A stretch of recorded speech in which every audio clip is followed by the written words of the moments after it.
مچھر ویسے بھی اللہ تعالیٰ کی کوئی حقیر مخلوق نہیں. آپ دیکھیں یہ مچھر ہی ہے جس سے نمرود کی موت ہوئی واقع ہوئی تھی. یہ مچھر ہی ہے جسے ملیریا ہوتا ہے، ڈینگی ہوتا ہے، پتہ نہیں کیا کیا بیماریاں پیدا ہوتی. تو کوئی بھی اللہ کی مخلوق حقیر نہیں ہے. بلکہ قرآن پاک میں کہا گیا کہ تم سارے جمع ہو کے ایک مکھی پیدا نہیں کر سکتے. مکھی تمہارے سے کچھ چھین کے تمہارے بتوں سے کچھ لے جائے تو تمہارے بت اس کو واپس نہیں لا سکتے. یعنی مکھی کے آگے بھی تم عاجز ہو جاتے. مکھی کو مارنا چاہیں دیکھیں وہ آپ کو کیسے ڈاج کرتی ہے. اللہ تعالیٰ کی یہ مخلوقات ہیں. مکڑی دیکھیں. تو اس میں اس چیز کو سوچنا کہ کیوں ایسی مثالیں دی ہیں، کیوں یہ کہا گیا ہے، یہ اعتراضات کرنا یہ درست نہیں ہے. آج سائنس ہمیں بتاتی ہے کہ مچھر کے اوپر بھی آن ٹاپ آف اٹ بھی ایک مخلوق رہتی ہے. مچھر کی جوں سمجھ لیں. مچھر کے اوپر بھی ایک کتنی ٹائنی وہ مخلوق ہوگی. مچھر خود اتنا مطلب ایک معمولی سا ایک چھوٹا سا بالکل کتنا چھوٹا، بلکہ کبھی پتہ بھی نہیں چلتا مچھر کا یہ کدھر گھوم رہے ہیں. ان کی آوازوں سے زوں زوں سے پتہ چلتا ہے مچھر ہے. اور مارنا چاہیں تو کتنا مشکل ہوتا ہے. کتنا چھوٹا ہے وہ ایک کیڑا، اور اس کے اوپر ایک مخلوق ہونا. تو اللہ تعالیٰ اس سے بھی نہیں شرماتا کہ اس کے اوپر کوئی مخلوق ہے اس کی وہ مثال دے دے. حدیث میں بھی آتا ہے نا کہ اگر دنیا کی قدر اللہ کے نزدیک ایک مچھر کے بھی پر کے برابر بھی ہوتی. مچھر وہ پر دیکھو سوچو کتنا چھوٹا ہوگا. مچھر اتنا چھوٹا اس کا پر، تو اتنی سی بھی اگر اللہ کے نزدیک ویلیو ہوتی اس دنیا کی تو کسی کافر کو ایک گھونٹ پانی بھی نہ پلاتا. لیکن چونکہ اللہ کے ہاں اتنی بھی ویلیو نہیں ہے تو اس لیے اللہ تعالیٰ نے بہت کچھ دیا ہوا کافروں کو بھی. قرآن پاک میں سورہ عنکبوت میں آتا ہے کہ یہ مثالیں ہم لوگوں کے لیے بیان کرتے ہیں. اللہ نے اپنے سمجھنے کے لیے تھوڑی بیان کیا، لوگوں کے لیے بیان کرتے ہیں. للناس. اور ان کو عقل والے ہی سمجھتے ہیں. عقل والے ان کو سمجھتے ہیں. تو جو ہمارے اسلاف تھے نا، سلف صالحین تھے، جب قرآن کی کسی مثال کو سنتے تھے اور سمجھ نہیں آتی تھی نا تو رونا شروع کر دیتے تھے. کیوں؟ کہ اللہ تعالیٰ نے فرمایا ان مثالوں کو صرف علم والے سمجھ سکتے ہیں. تو اس کا مطلب ہمارے اندر علم نہیں ہے. ان کو علم والے سمجھ سکتے ہیں. وہاں پہ آیت میں یہ میں نے عقل والے کہا نہیں، علم والے لکھے ہیں. آیت نمبر 43 سورہ عنکبوت کہ علم والے سمجھ سکتے ہیں. تو اس کا مطلب ہمارے پاس کوئی علم نہیں ہے، ہمیں سمجھ نہیں آ رہی. ان کو رونا آتا تھا. تو یہ کہ ہو سکتا ہے قرآن پاک میں ایسے احکامات آئیں جو آپ کے دل کو تھوڑا تنگ کر دیں، جو آپ کے لیے تھوڑے انکمفرٹیبل فیل ہو سکتا ہے، جو ہو سکتا ہے آپ کی سمجھ میں نہ آئے کہ اس کی حکمت کیا ہے. تو پھر کیا ری ایکشن ہونا چاہیے؟ شروع میں ہی بتا دیا گیا کیا ری ایکشن ہونا چاہیے کہ یہ حق ہے میرے رب کی طرف سے، بس جو بھی ہے یہ سچ ہے، یہی ٹھیک ہے، یہی صحیح ہے، یہی سیدھا راستہ ہے، یہ حق کی حق ہے. میری عقل کو چھوڑو، میری عقل کیا چیز ہے، اور یہ میرے رب کی طرف سے ہے، ایسے ہی کسی بندے کی بات نہیں ہے. میں نے آپ کو شروع میں کہا تھا اپنی نیتوں کے جائزے لیں. کیوں پڑھنا چاہتے ہیں، کیا حاصل کرنا چاہتے ہیں؟ یہ آپ کو وہی دے گا جو آپ حاصل کرنا چاہتے ہیں. اگر شوشے نکالنے کے لیے آنا چاہتے تو کوئی شوشے بھی مل جاتے ہیں لوگوں کو. لوگوں نے کہا اللہ نے یہ کیوں مثال دی ہے، اللہ نے ایسے کیوں کہہ دی ہے. اور آج بھی آپ دیکھتے ہیں بہت لوگ شوشے نکالتے ہیں. کبھی حوروں کے مذاق ہو رہے ہیں، کبھی اور چیزوں کے مذاق ہو رہے ہیں، کبھی جہنم کے اوپر یہیں سے لے کے لطیفے بنائے جا رہے ہیں، کبھی اعتراضات ہو رہے ہیں. تو پھر بھٹکیں گے نا اسی سے. ان کا پڑھنا ہی اس لیے، تو جو جس نیت سے پڑھے گا اس کو وہ ملے گا. آج پھر دوبارہ دیکھیں میں کس نیت سے پڑھنا چاہتی ہوں. بہت ساری نیتیں کر لیں. میں اپنے لیے بھی ہدایت چاہتی ہوں، میں اپنے گھر والوں کے لیے بھی، اپنے گھر میں بھی دین کا علم زندہ کرنا چاہتی ہوں. میں چاہتی ہوں ہم ساری فیملی ہدایت پہ چلیں، صراط مستقیم پالیں. میں اللہ کے حکم جان کے ان کے اوپر عمل کرنا چاہتی ہوں. میں چاہتی ہوں میرے لیے جنت کا راستہ آسان ہو جائے. میں چاہتی ہوں میرے رب نے میرے ساتھ کیا بات کی ہے میں وہ جانوں. میں چاہتی ہوں کہ عمل میں دوڑ لگاؤں. میں چاہتی ہوں نیکیوں میں بھاگوں. میں چاہتی ہوں میں اللہ کو راضی کر لوں. بہت ساری نیتیں کر لیں، آپ کو سب کچھ ہی مل جائے گا اس قرآن سے. اور کوئی یہ بھی چاہے گا میں چاہتی ہوں مجھے سرٹیفکیٹ مل جائے پھر میں جا کے کہیں جاب وغیرہ کر لوں. تو یہ بھی مل جائے گا. جو چاہے گا نا وہی ملے گا اس سے.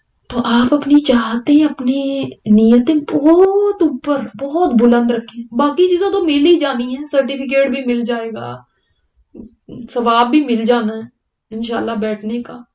لیکن جب آپ ایمز ہائی رکھیں گے نا بڑا کچھ ملے گا، برکتیں بھی ملیں گی، رحمتیں بھی ملیں گی، اللہ کی رضا بھی ملے گی، جنت کا آسان راستہ بھی مل جائے گا، جنت کے راستے کھلتے چلے جائیں گے، نیکیوں کے راستے کھلیں گے. تو پھر تو انسان رشتوں کو توڑتا پھرتا. آپ کو پتا پل صراط پہ بھی جو اینڈ کی جگہ ہوگی جنت سے پہلے پل صراط پہ سے گزرنا، اس کے اوپر بھی یہ صلہ رحمی کھڑی ہو جائے گی. دو چیزیں ہیں جن کے بارے میں حدیث میں آتا ہے کہ دو چیزیں کھڑی ہوں گی، امانت اور صلہ رحمی. صلہ رحمی نے پکڑ لینا وہاں پہ کہ جو ہے نا اللہ اس نے مجھے توڑا تھا. اب ہمیں تو نہیں پسند آتے اپنے رشتہ دار، تو کیا کریں؟ توڑ دیں ان کے ساتھ؟ نہیں توڑ سکتے. ہم دوستوں کے ساتھ ختم کر کے کوئی اور نئے دوست بنا سکتے ہیں. اس میں نہیں ہمیں کہا گیا کہ دوستوں کے ساتھ آپ نے نہیں توڑنی، دوستوں کو آپ نے دوست ہی رکھنا ہے، جو ایک دفعہ دوست بن گیا ساری زندگی کے لیے دوست ہے نا، ایسے نہیں ہمیں کہا گیا. دوست آپ چوز کر سکتے ہیں آپ اپنے کمپنی چوز کر سکتے ہیں. اگر پہلے بری کمپنی ہے تو اس سے اچھی کمپنی چوز کر سکتے ہیں، اس میں کوئی روک ٹوک نہیں، کوئی پابندی نہیں. لیکن رشتے دار یہ نہ تو ہم ان کو چوز کر سکتے ہیں، نہ ان کو چھوڑ سکتے ہیں، نہ ان کو بدل سکتے ہیں. ان کو تو نبھانا ہی نبھانا ہے. نہ ہی ایسی ناراضگیاں کر سکتے ہیں کہ بہن بہن سے اور بھائی بھائی سے سال سے بات چیت نہیں کی، ملے ہی نہیں. ماں بیٹے سے کہتے میں تجھے دودھ نہیں بخشوں گی، ماں باپ بچوں سے کہتے ہیں تم ہمارے مرے منہ نہ دیکھنا. ہم بچوں کو آگ کرتے ہیں، فلاں بیٹی کو آگ کر دیا، بیٹے کو آگ کر دیا. یہ تو نہیں ہو سکتا. خالہ ماموں چچا پھوپھی دادی نانی یہ سب رشتے ان کو نبھانا ہی ہے. یہ نہیں کر سکتے ایک دوسرے کی صورتیں ہی نہ دیکھیں، ان کو کاٹ نہیں سکتے. یہ دوستیاں نہیں ہیں کہ چھوڑی اور دوسری کر لی. لیکن جب انسان رشتے توڑتا ہے تو پھر سوائے فساد کے اور کچھ نہیں ہوتا. پھر وہ فاسقین میں ہیں جن کو ہدایت نہیں ملتی. پھر جب دوست ماں باپ سے زیادہ پیارے ہو جائیں، جب بہن بھائیوں سے بات کی ہوئے زمانہ گزر جائے، جب غلط فہمیاں آپس میں دلوں میں اتنی ہو جائیں کہ دل خراب ہو چکی ہے ایک دوسرے سے، جب گلے شکوے اتنے ہیں کہ لسٹ ہی ختم نہیں ہوتی. آپ چھیڑ کے تو دیکھیں کسی کو جہاں پہ نہیں کسی کی بنتی اپنے کسی رشتے داروں سے، پھر چھیڑ کے دیکھیں، وہ تو آپ کے گلے پڑ جائیں گے. آپ کون ہوتے ہیں ہمیں کہنے والے؟ آپ کو کیا پتا انہوں نے ہمارے ساتھ کیا کیا کیا. اس کا گناہ اس کے اوپر ہے. ان چیزوں میں انا بہت زیادہ آتی ہے. میں ہی کیوں کروں؟ ان کے پاس فون نہیں ہے، وہ نہیں فون کر سکتے، میں ہی کیوں ہر دفعہ میں ہی کرتی رہوں؟ میں کوئی اتنی پاگل ہوں؟ یہ انا جو ہے نا یہ ہمارا ایک کام خراب کرتی ہے. اور آپ دیکھیں گے یہی شیطان میں تھی. جب یہ گنجائش نہیں رہتی نا دوسروں کے قصور معاف کرنے کی کہ میں نے نہیں معاف کرنا، بس جو مرضی ہو جائے میں نہیں معاف کروں گی. جب آپ موو آن نہیں ہوتے، چھوٹی چھوٹی باتیں پکڑ کے بیٹھ جاتے، وہ اس وقت نہیں آئے تھے، انہوں نے میری دعوت نہیں قبول کی، وہ تو فلانے وقت میں نے اس کو فون کیا تھا اس نے فون نہیں اٹھایا، اس نے مجھے پوچھا نہیں، میں بیمار تھی اس نے ایسا نہیں کیا، وہ تو یہ وقت تھا ہمارے اوپر وہ نہیں ہمیں دیکھنے کے لیے آئے، اب ہمیں بھی نہیں ان کی ضرورت ہے.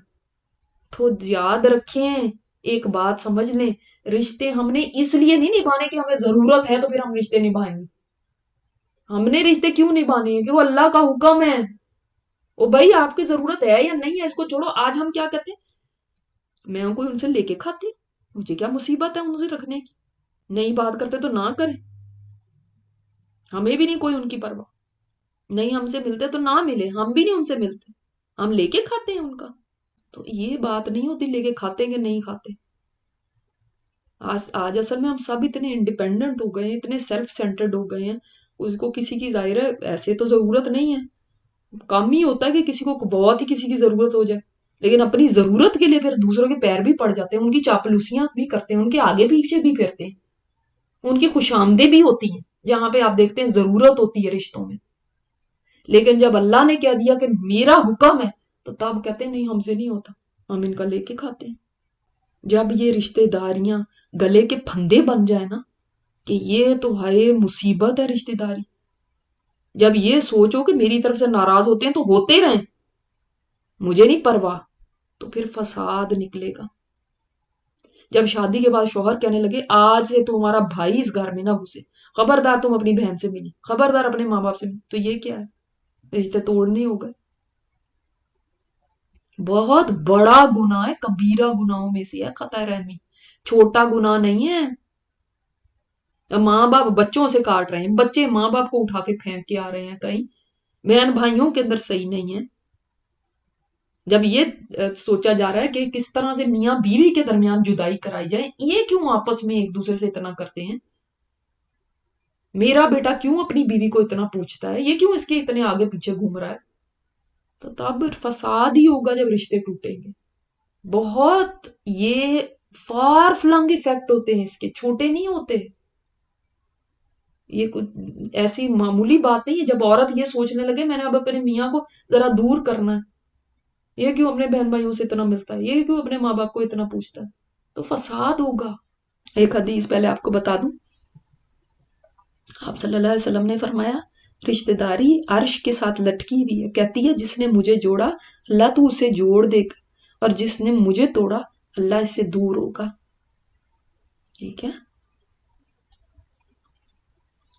تو اب کیسے جوڑیں گے رشتوں کو؟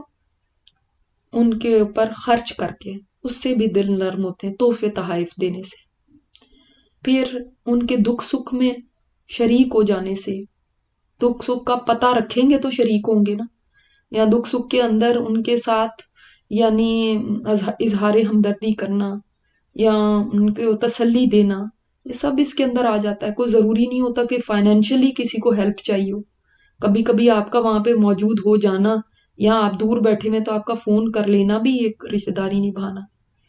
پھر ان سے حسد نہ کرنا، کینہ نہ رکھنا، ٹرسٹ کرنا، ان کو بینیفٹ آف ڈاؤٹ دے دینا کہ کوئی نہیں، اچھا گمان رکھنا کہ اچھا اس نے ایسے کہا، ہو سکتا ہے پتہ نہیں آج اس کا دل چاہ رہا ہوگا، ہو سکتا ہے آج اس کی طبیعت نہ صحیح ہو سکتا ہے کہ آج اس کے کوئی ایسا معاملہ اس کے ساتھ ہو گیا ہو گھر میں، پتہ نہیں کیا کسی کی پریشانی ہو سکتی ہے، تو بینیفٹ آف ڈاؤٹ بھی دیں، کبھی درگزر کرنا، درگزر جانے دیا کریں، چیزوں کو چھوڑ بھی تو دیتے ہیں نا، پکڑ کے نہیں بیٹھ سکتے، یاد ہے مجھے نہیں بھولتا یہ، او بھائی آپ کو سبق تو بھول جاتا ہے یہ، لیکن باتیں کبھی نہیں بھولتی۔